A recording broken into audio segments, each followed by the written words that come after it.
Voilà, je suis Christophe Chauveau, je suis délégué pédagogique des éditions Hachette sur une partie du secteur Grand Est et sur la région Bourgogne. Je suis en compagnie de Karine Carré, ma collègue, qui est, elle, sur l'Ouest, sur la Bretagne et une partie de la Normandie, Grand Ouest.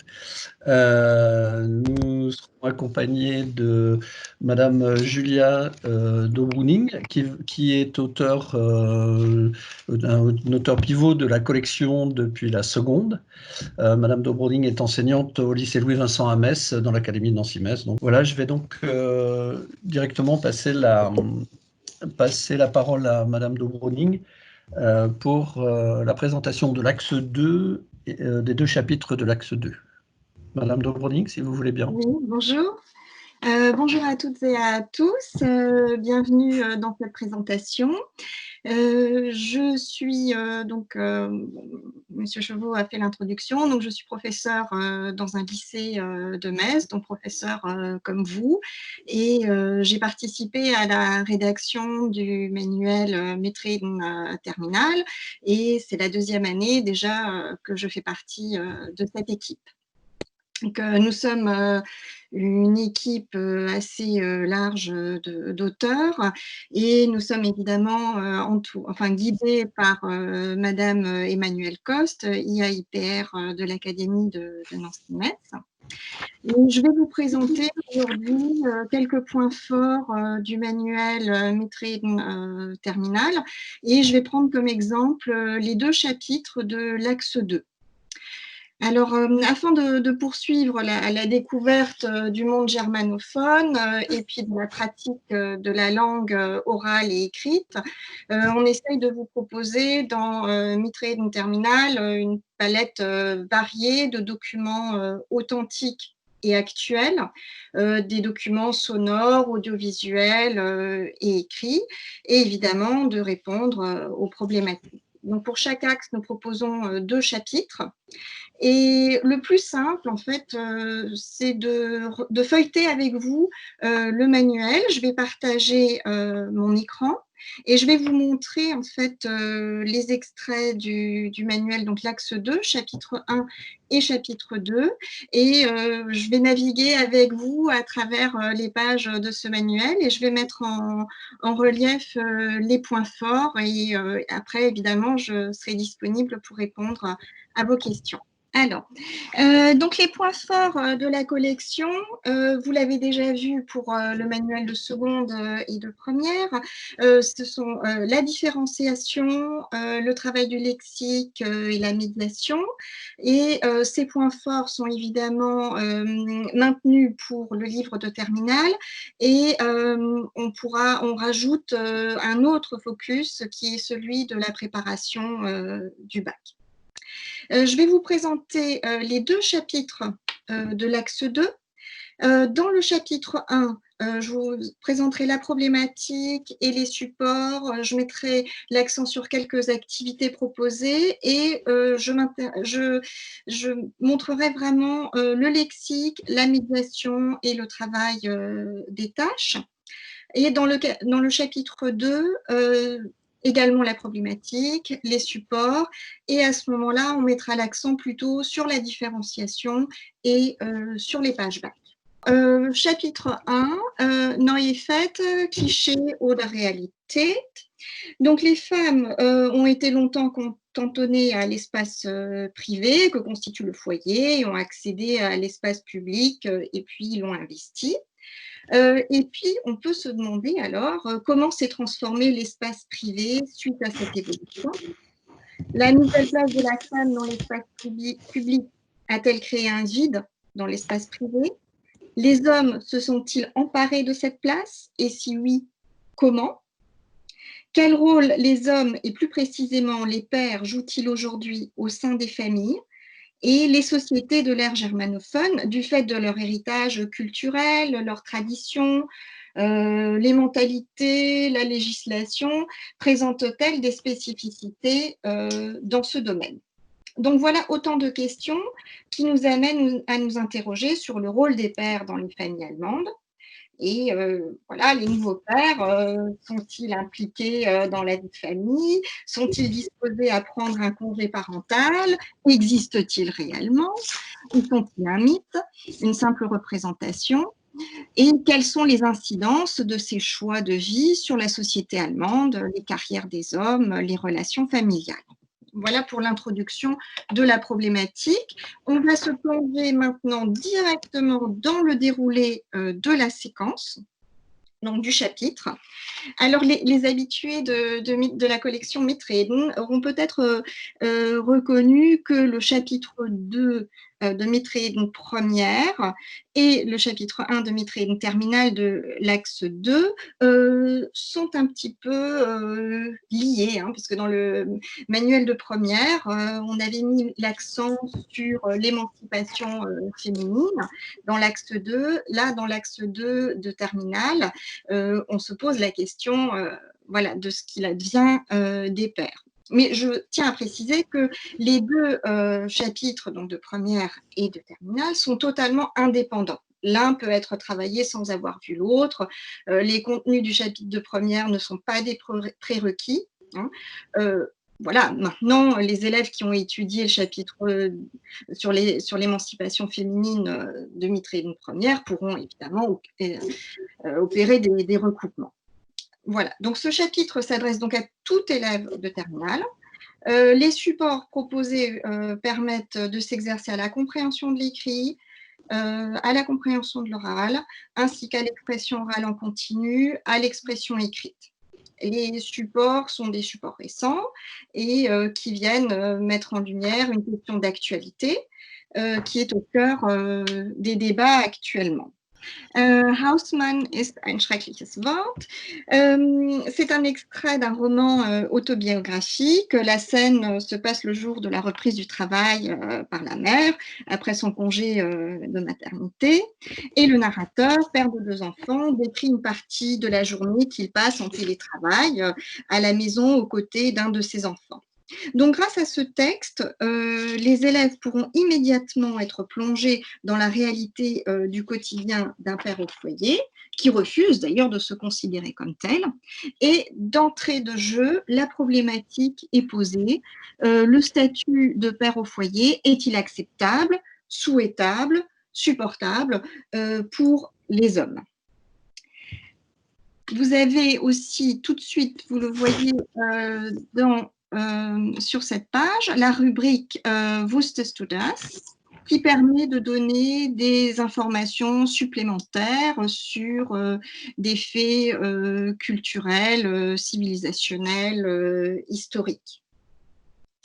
Donc, après une remise en question du statut de père au foyer, qui peut véhiculer un certain nombre de préjugés, hein, les élèves sont confrontés à un témoignage d'un père au foyer épanoui, qui lui revendique son statut, hein, et puis une approche de ce témoignage en plusieurs parties permettra à tous les élèves, même aux plus faibles, de se familiariser avec le lexique des tâches domestiques, de leur répartition au sein du couple, des réactions de l'entourage de cette famille. Vous avez là directement les liens hein, vers l'audio.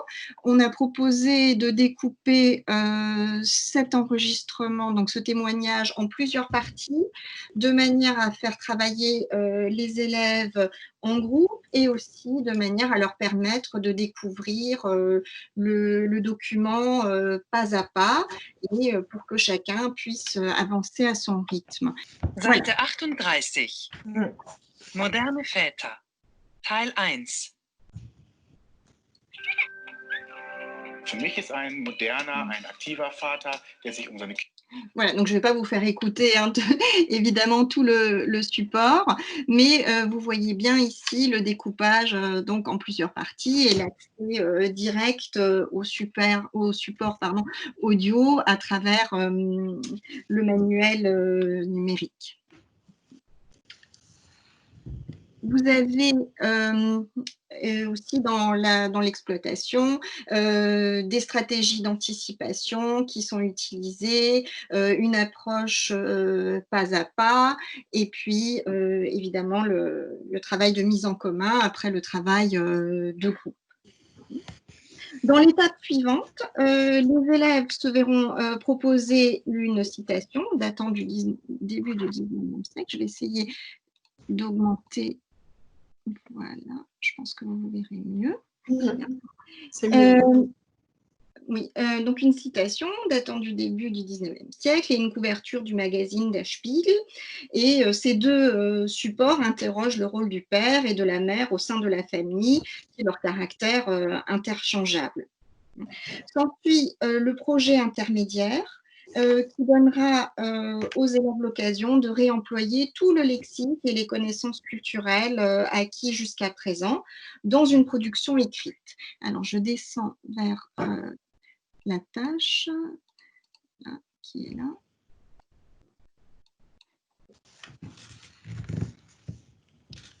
Voilà.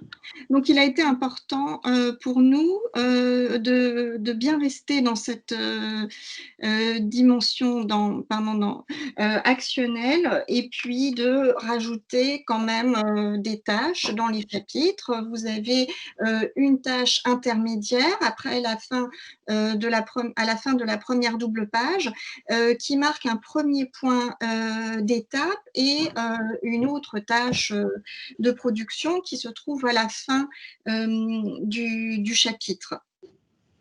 Donc, il est important, effectivement, d'entraîner les élèves aux activités de réception, compréhension de l'oral, compréhension de l'écrit, évidemment, mais n'oublions pas les activités de production autonomes et puis dans des contextes les plus vraisemblables possibles. Hein. Ici, il s'agit de l'écriture d'une publication pour un blog, où les élèves pourront endosser le rôle d'un père au foyer, décrire leur journée type, ainsi que les raisons de ce choix de vie. Voilà. Vous avez aussi à chaque fois la rubrique Vocable Coach qui permet aux élèves de puiser du vocabulaire actif, du vocabulaire dont ils auront besoin pour réaliser la tâche d'expression. Voilà, donc on est sur la deuxième double page, Jobpause für Väter. Donc, après ce premier point d'étape, il semble opportun d'élargir le point de vue et le graphique et le texte informatif Jobpause für Väter apportent des connaissances sur le congé parental dans les pays de l'OCDE. Hein, puisque l'approche retenue par les programmes de 2019 est une approche culturelle et interculturelle. Il semble donc important aussi de pouvoir donner aux élèves l'occasion de mettre leurs connaissances de l'ère culturelle germanophone en perspective avec des connaissances des pays de l'Europe et du monde.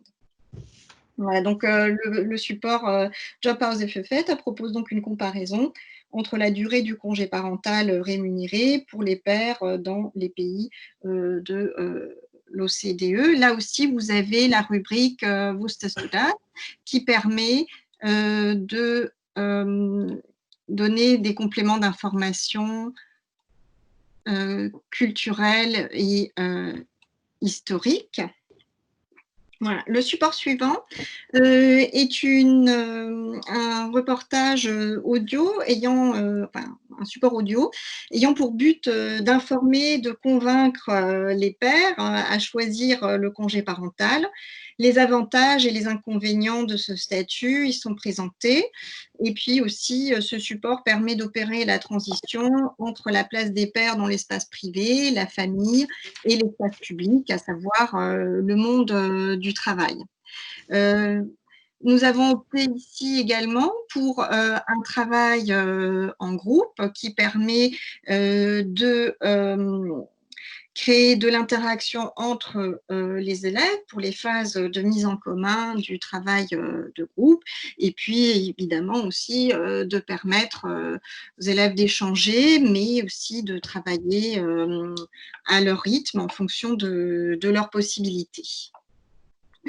Donc, le chapitre s'achève sur un article de journal composé d'une série de témoignages de pères ayant rencontré des difficultés lors de leur retour dans la vie active à l'issue d'un congé parental. Et puis, pour clore le chapitre, vous avez le deuxième projet, voilà, accompagné aussi de l'outil lexical Vocable Coach pour du vocabulaire de production. Et il s'agit en fait d'une tâche d'expression orale en continu et en même temps d'une tâche de médiation. Les élèves vont réaliser un sondage sur l'image et l'acceptabilité du congé parental pour les pères dans leur entourage. Et ensuite, ils vont analyser les résultats et les mettre en regard avec la situation en Allemagne et les présenter à la classe. Donc, cette activité met en jeu une médiation linguistique et une médiation culturelle et place donc l'élève en situation de valoriser l'ensemble de ses connaissances et compétences acquises au cours du chapitre. C'est une tâche, on va dire, complexe qui permet donc de répondre à plusieurs objectifs. Les élèves vont d'abord effectuer un sondage sur le congé parental dans leur entourage, puis ils vont restituer les résultats, les interpréter et les comparer avec les connaissances qu'ils ont sur la situation en Allemagne. Une partie du travail s'effectuera donc en français, une autre en allemand. Et la médiation, elle est double ici, parce qu'on a d'une part la médiation linguistique qui passe par la transposition des concepts étudiés en classe vers le français et la traduction des réponses données par les sondés en allemand. Et d'autre part, on a là vraiment un bon exemple d'une médiation culturelle qui consiste à présenter une spécificité culturelle d'un pays à des personnes issues d'une autre culture et ne disposant pas de tous les éléments pour comprendre ce fait culturel. Après les deux doubles pages de support, vous avez la page Sprache, donc vous avez un fait de langue sur lequel est portée l'attention et vous avez la partie phonologie qui permet évidemment aussi le travail du lexique. Les exercices lexicaux se trouvent donc désolidarisés des supports, mais on a prévu un renvoi pour chaque exercice vers le support ou les supports dont ils permettent de travailler le lexique. Et vous trouverez encore d'autres exercices lexicaux sur la plateforme numérique d'entraînement. Sur cette même double page, on a également j'essaie d'agrandir, pardon, on a la carte mentale qui reste à compléter, évidemment, par les élèves. La carte mentale, elle est téléchargeable et puis chaque élève peut ensuite la compléter, puisque la carte mentale, c'est quand même un produit, on va dire, personnel, et chaque élève peut ensuite la compléter en fonction du lexique qu'il a retenu du chapitre. Là, on a proposé des aides de réalisation pour guider les élèves pas à pas, puisque là, effectivement, c'est assez sommaire. Le projet prend peu de place dans le manuel si on compare à la présentation qu'il y avait dans le manuel de seconde, où les choses sont beaucoup plus détaillées. Là, pour le manuel de terminale, le détail de la démarche et puis peut-être des amorces supplémentaires pour la production se trouve dans le guide pédagogique. Alors ensuite, vous avez les pages objectifs bac. Alors, je ne commenterai pas ces deux doubles pages dans le cadre du chapitre 1. Je m'y pencherai en fait dans le cadre du chapitre 2. Mais en tout cas, ce qui est important pour vous les professeurs, c'est que pour chaque chapitre, vous avez un dossier E3C numéro 3 complet avec la compréhension de l'oral, la compréhension de l'écrit, ensuite l'expression écrite avec les deux sujets au choix et l'expression orale. Voilà. Donc, par axe, il y en a déjà 2. Et puis, dans le guide pédagogique, vous trouverez encore un 3e dossier E3C numéro 3 complet. Voilà. Donc, si vous voulez bien, on passe au chapitre 2. Et cette fois-ci, je parlerai plutôt de la différenciation et de la partie préparation au baccalauréat. Je commence, comme précédemment, par la problématique. Alors, le titre, c'est Das Wiener Kaffeehaus ein zweites Wohnzimmer. L'espace public et l'espace privé sont deux espaces qui semblent bien séparés, mais on peut toutefois s'interroger à la fois sur les frontières qui existent entre ces deux espaces et sur leur perméabilité. Les frontières sont-elles les mêmes dans toutes les aires culturelles? Est-ce que l'ère germanophone présente des espaces publics bien spécifiques? Qui les fréquente? Quand et dans quel but? Et ces espaces ont-ils contribué à marquer une culture? Et comment ces marqueurs culturels ont-ils évolué dans le temps? Donc, le café viennois semble tenir dans ce contexte une place bien particulière. Et c'est pour ça que nous avons choisi cet objet d'étude. Il est symbole d'une époque, fleuron de la culture autrichienne, et il est bien plus en fait qu'une attraction touristique. Donc ouvert à tous, fréquenté par toutes les franges de la société, les clients, ce qui la donne à des activités qui relèvent plutôt de l'espace privé, travail, conversation téléphonique, lecture, écriture, jeux de société, mais ils le font publiquement, au vu de tous. Donc, du fait de son histoire, sa fréquentation, son rôle social, le café viennois vient se placer à la limite de l'espace privé et de l'espace public et s'intègre tantôt dans l'un, tantôt dans l'autre. Donc, est-ce qu'on peut qualifier le café traditionnel viennois de lieu public?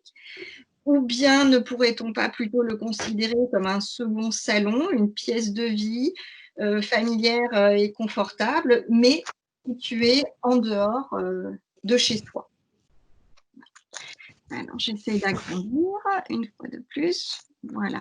Donc, tout de suite, afin de piquer la curiosité des élèves, notre choix s'est porté sur un témoignage présentant le café viennois dans sa forme actuelle. Les aspects historiques ne seront abordés que dans un second temps. Et le café traditionnel viennois est un lieu qui porte en lui un héritage culturel et historique, mais sans être poussiéreux pour autant, et tout simplement un lieu de vie pour les Autrichiens, faisant partie intégrante de la culture. Vous avez évidemment les liens vers les supports. Le support est d'abord traité uniquement en audio, et puis la partie vidéo pourra être traitée dans un deuxième temps pour un approfondissement en fait, de la découverte du support. C'est un support mettant en scène une jeune blogueuse autrichienne qui nous présente son café préféré.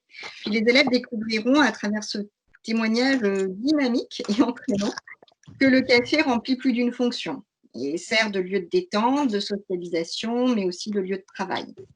Ici, pour ce document, un parcours différencié vous est proposé. Voilà, donc cette fiche de travail, fiche d'exploitation, elle est téléchargeable et modifiable. Donc, c'est un canevas en fait dont vous pouvez vous servir, mais qui ne vous enferme pas, puisque vous pouvez garder tel ou tel élément et puis modifier en fonction du niveau et de l'autonomie de vos élèves. En tout cas, ça vous permet aussi de proposer une exploitation plus guidée aux élèves qui sont peut-être un peu moins autonomes et moins performants.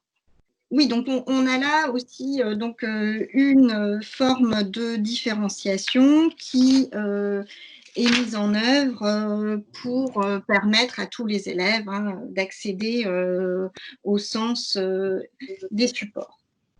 Le deuxième support est un article de presse.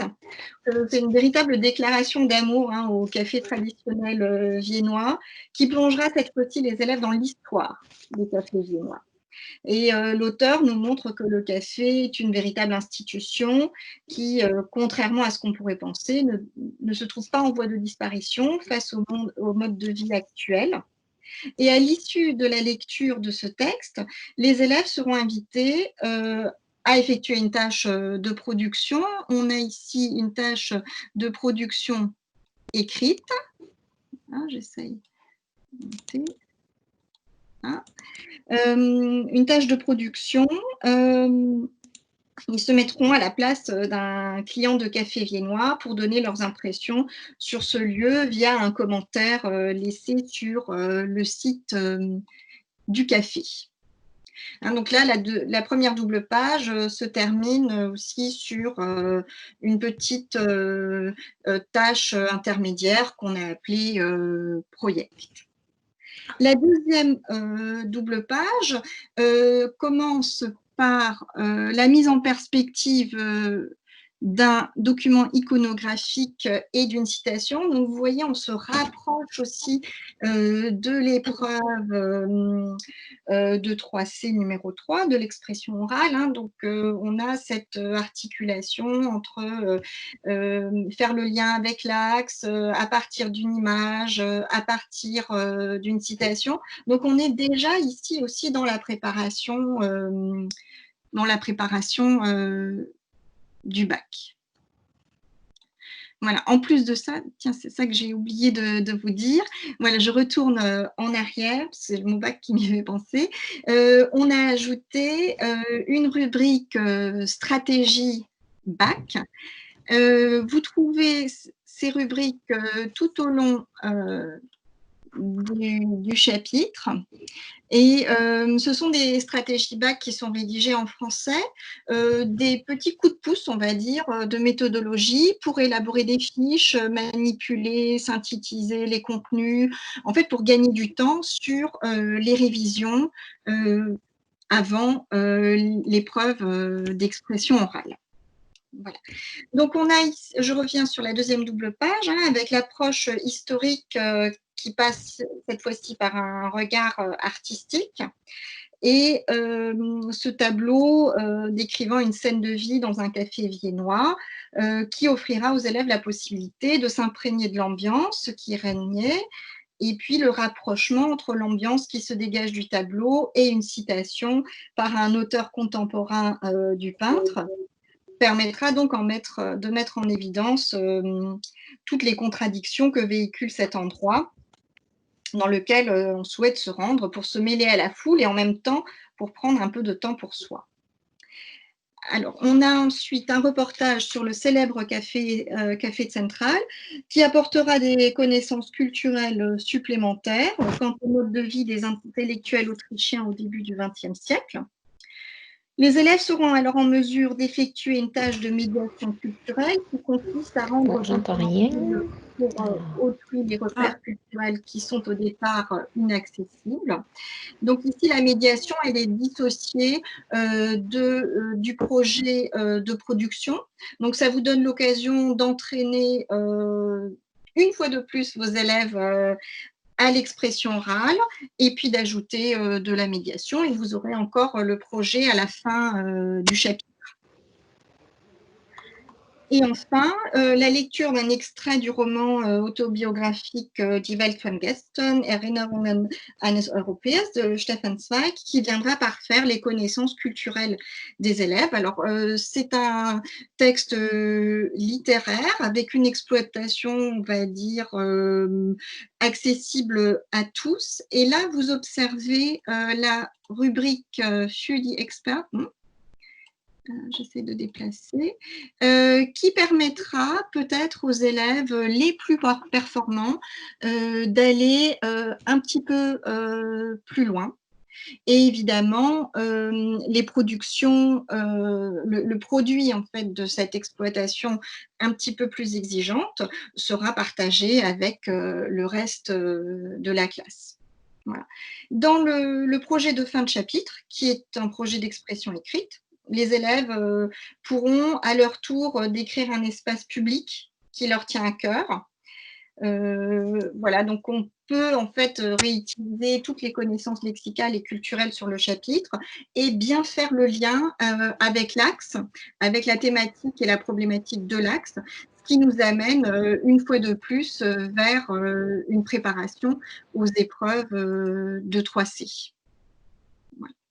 Je ne reviens pas sur le lexique parce que j'en ai parlé pour le chapitre 1.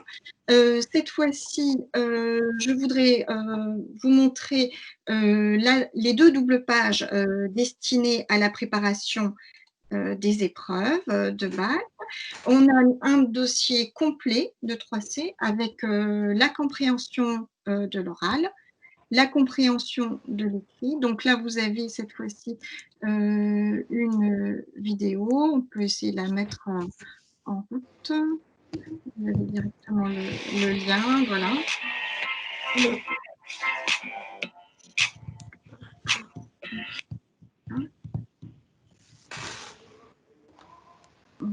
La compréhension de l'écrit avec un texte relativement long qui vient répondre aux exigences de l'épreuve et puis des petits outils méthodologiques, Backhilfe, pour permettre aux élèves de mieux comprendre et de mieux réussir cette épreuve. Et sur la deuxième double page, une expression écrite sous 2 formes, théma A ou théma B, et avec ensuite le sujet d'expression orale, où il s'agit de faire le lien avec la thématique de l'axe. Et là aussi, on a veillé à vous proposer des outils de préparation, notamment pour la préparation de l'entretien sous forme de questions que l'on peut proposer aux élèves de façon à ce qu'ils puissent un petit peu alimenter leur réflexion et préparer leur intervention. Voilà. Donc ça, ce sont les aspects qui sont pour la préparation du bac qui sont dans le manuel, dans les chapitres. Tout au début du manuel, vous avez aussi une page de méthodologie, voilà, où vous retrouvez les épreuves, description des épreuves, attendez, comment je peux faire, voilà, description des épreuves, voilà, avec des conseils pour réussir ces épreuves. Voilà. Et pour le deuxième temps aussi bien se préparer pendant l'année pour que les élèves arrivent à appréhender cette épreuve pas à pas. Et tout à la fin du manuel, on retrouve aussi du lexique pour chaque axe. Il me semble que c'est page 150 de mémoire. Pour chaque axe, vous retrouvez, ah non, c'est pas ça, le vocabulaire spécifique à l'axe. Voilà. Vous trouvez pour chaque axe avec le lexique, donc classé de façon thématique. Et c'est cette fois-ci le vocabulaire qui reprend, une fiche de vocabulaire qui reprend le lexique des 2 chapitres.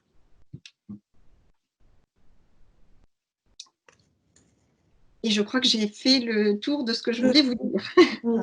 Je voulais d'abord remercier Madame Dobroning pour son intervention. Voilà. Ensuite, nous voulions vous présenter la plateforme d'entraînement, plateforme d'exercice, parce que vous avez, avec les ouvrages de la collection, beaucoup de ressources dans le manuel, des exercices interactifs, des vidéos, de l'audio, des fiches et des supports complémentaires au manuel numérique en plus. Une clé USB, un site collection et une plateforme d'entraînement. Donc, je vais prendre l'écran. Alors, juste déjà, ce qu'on peut déjà vous dire, c'est que la plateforme d'exercice, en fait, elle est, dès lors que vous choisissez cette collection, que ce soit pour les élèves en manuel papier ou en manuel numérique, vous aurez accès à cette plateforme pendant 1 an gratuitement. Et donc après, pour les modalités, pour y avoir accès, donc c'est une commande à faire sur notre plateforme du kiosque numérique de l'éducation. Voilà. Ok. Bien, alors une plateforme d'entraînement, c'est un ensemble d'exercices très variés pour s'entraîner, des activités ludiques et stimulantes, et un moyen idéal pour aider votre classe à progresser. Vous avez de nombreux exercices complémentaires au manuel, une création de devoirs personnalisés, une assignation des devoirs à la classe entière ou un ou plusieurs élèves en particulier pour une pédagogie différenciée, et un tableau de bord de suivi des résultats des élèves.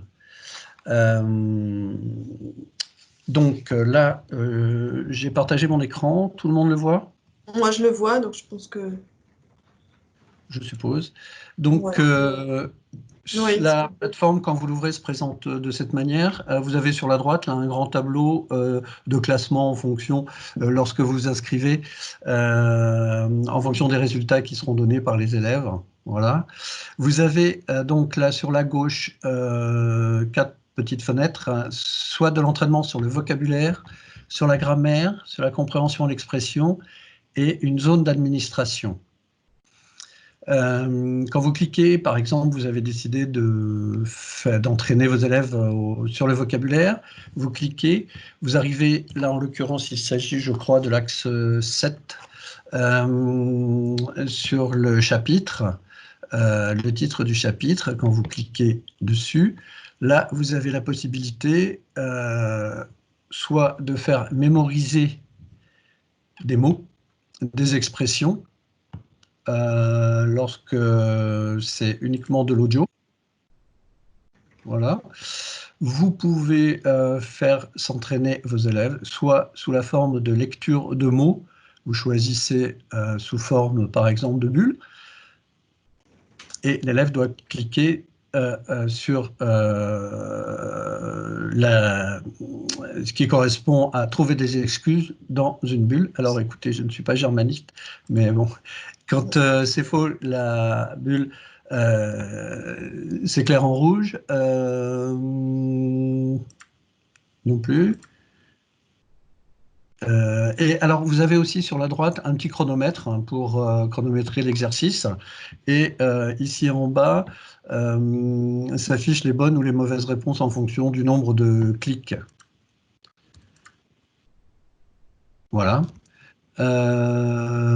Ensuite, vous avez la possibilité donc d'aller sur différentes formes d'exercices. Ensuite, l'élève va se tester, par exemple. Là c'est en lisant des mots. Voilà. Ensuite,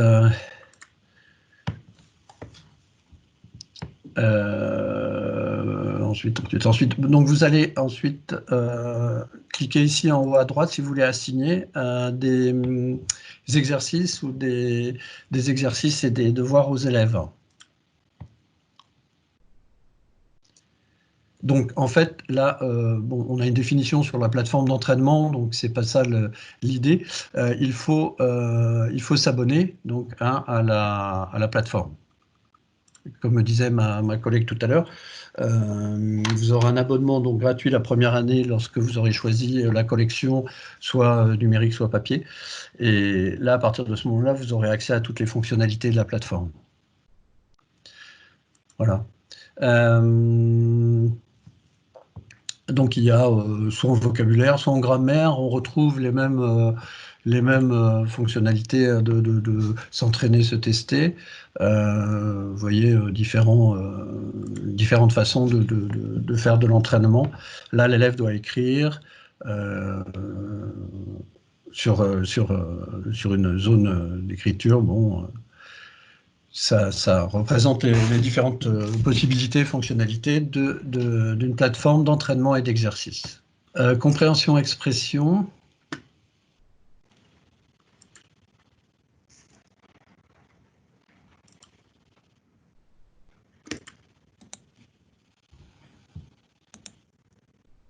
Là, vous avez une vidéo. Vous avez une vidéo. Et il va falloir répondre après l'écoute à une question.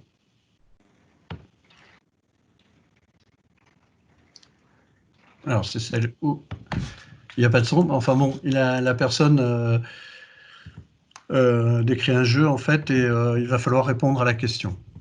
Voilà, ça aussi, il est possible de l'assigner aux élèves. Ça fait partie des exercices que vous pouvez demander de faire à vos élèves. Par exemple, sur la partie objectif bac,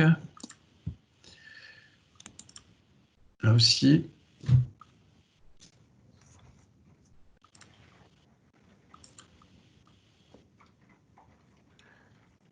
alors donc il faut s'enregistrer là en l'occurrence. Alors je ne vais pas le faire, mais c'est possible. Et là aussi, c'est un exercice que vous pouvez demander aux élèves de faire. Donc là, ce sont toutes les fonctionnalités, les avantages de la plateforme d'entraînement. Bah, écoutez, je ne sais pas s'il n'y a plus d'autres questions. On vous remercie pour toute votre attention. Voilà. On remercie encore l'auteur d'avoir participé à cette présentation avec nous. Avec plaisir. Et n'hésitez pas à contacter vos délégués pour d'autres questions. Merci beaucoup. Merci. Et au revoir.